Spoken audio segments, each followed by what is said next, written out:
Ego mwaramutse neza banyamuryango ba Berimax.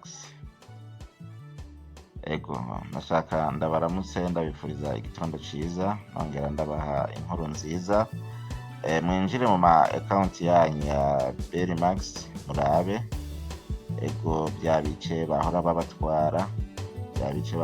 babatwara mu gihe uba ufise amafaranga kuri account yawe wagize signal mu gatondo canke ayandi masaha ntumbaze, noneho hagera mw'ijoro saa sita y'ijoro ugasanga bayatwaye canke bayamanuye hariya hasi kuri BRY. Uyu munsi tuvugana ntayo bamanuriye, ntawuzi igituma, ariko biraboneka yuko ibintu byafashe iyindi nzira, byabaye vyiza, byabaye umunoni, byabaye amavuta. Ubu ukoze signal mu gatondo arya amafaranga dusinya ya VIP, noneho ugaca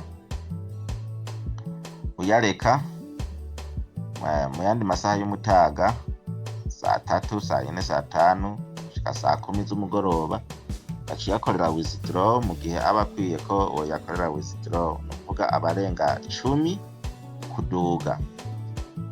Ni guhera ku 10 kuduga, tuse ku idolari 10, 11, 12 kuduga, ayo urayakorera withdraw nta kibazo kabisa, kandi mu masaha makeya, mu mwanya mutoya amafaranga aba yagushikiriye. Ubu rero nta byo kurindira ngo ntukore trading, ngo ntukore ngo signal ngo uhagarike ngo amasaha 28. Ekada, ubu muri Beri byabaye amavuta, byabaye umunoni, kuvuga umwanya wari wo wose wiyumviriye gukora withdraw ucikora nta ngorane. Lotre uyikora umwanya wari wo wose. None se ndababaza ko jewe nakoze signal mu gatondo, nkasinya mu gatondo, amafaranga ya VIP akaza kuri account, hanyuma saa 10 nkaca ngira withdraw, ariko saa 1:21 amafaranga yarashitse muri account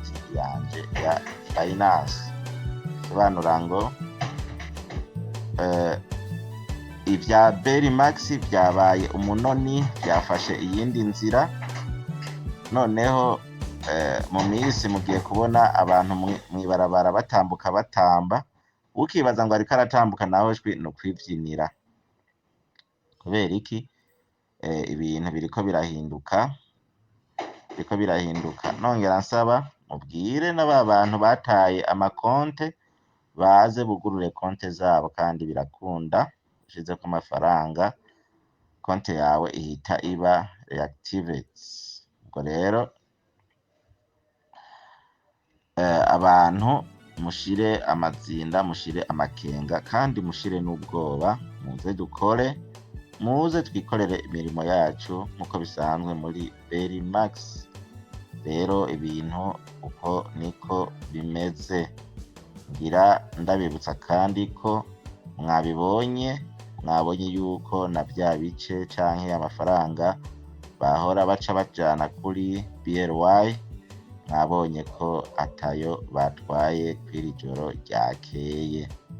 Nuko rero ibintu birabandanya bigenda neza. Abantu dukomeze gusenga, abantu dukomeze kwambaza Uhoraho Imana yacu, Data wa twese wo mw'ijuru.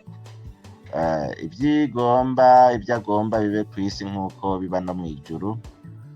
Ariko je ndavuga nti ntaduhe ibyo kurya by'uyu munsi gusa, ahubwo aduhe ibyo kurya vy'imisi yose, nk'uko tubisoma mu gitabo c'Injiri canditswe na Luka mu kigabane ca 11 harya ku murongo wa mbere gushika ku murongo ugira 6.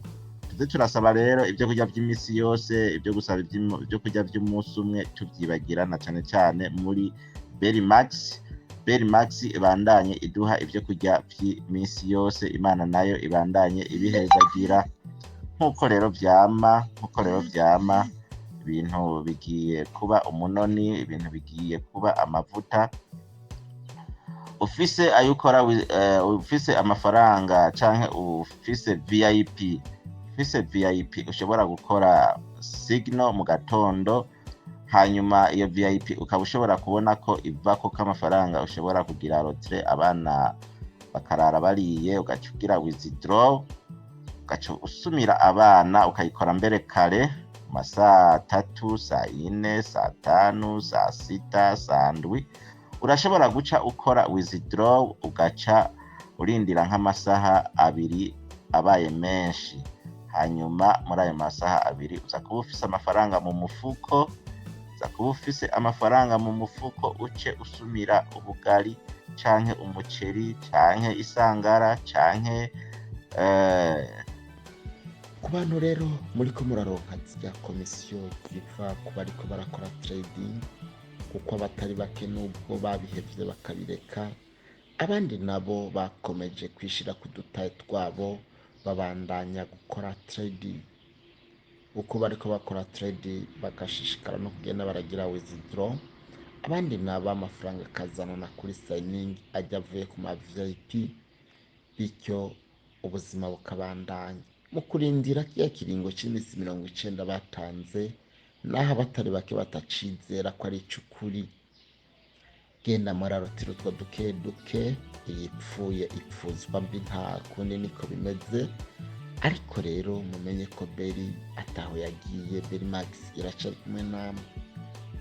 Ivyo tubona batanga amatangazo ya buri kanya kuri Telegram, mugende murasoma ivyo bagenda baratangaza. Ndabifurije rero kugira umutuzo mwiza muri Berimax no kuzohindura ubuzima mu gihe kiri imbere, tutazi uko bizokurikirana, tutazi uko bizogenda. Tubirindire twihanganye, turabavandimwe, dukundanye, turi kwa kundi nyene kumwe twari tumeze, duhura dusangira akaburushete n'agafanta canke utuna turiya. Mugire agatondo keza, ntimusamare rero kuza murarutira utwo duke duke, nubwo ari duke duke tuza turaza kuri account zanyu. Ibyo turiko turabona ajya ariko araza avuye kuri VIP canke avuye kuri trading canke avuye kuri commission de trading, ntabwo bariko barayatwara muri BY. Irangire rero dushikiriye na ya misi 90 batanga, ubuzima buriko burabandanya neza. Murakoze, mugire agatondo keza.